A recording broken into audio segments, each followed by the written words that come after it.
หามเบี้ยวๆอยากไปหาผู้สาวเบี้ยบ่เบี้ยมันก็หามข่อยตัวโอ้ยยังไปไกลบัดที่นี่แม่มึงเอ้ยไปบ่ต้องย่านไม่แซ่กูดอกนะย่านตัวแม่แสบักใหญ่นึงบักท่านว่า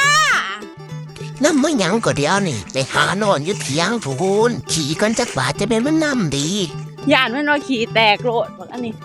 ตับเอาจากบาทนี่นะมาโลถ้าน้ำหอยทัดโอ้ยออกกำลังกายตอน4 โมงกับบ่ทาเด้อเฮ้อออกน้ำเขาแน่อ้วนคือหมูตอนนี่นาคือหูขี่กูนี่ผู้ขี่เจ้ามี2หูสบอข่อยมันคนหล่อผู้นึงเด้อไปไสมาใส่ผู้สาวกระดมข่อยมีตัวเดียวนะคือหูขี่คือบอกท่านว่าคนหล่อกันยังวะอย่าไปทางนั้นโอ้ยอันนี้ก็ตกใจเลยว้าวค่อยๆก็ได้ดอกก็ได้ยินอยู่ว้าวดูได้เจ้านี่ว่าต้องแลนกูเมื่อยแลนตัวจะสิน้ำก็ท่านเนาะเลี้ยว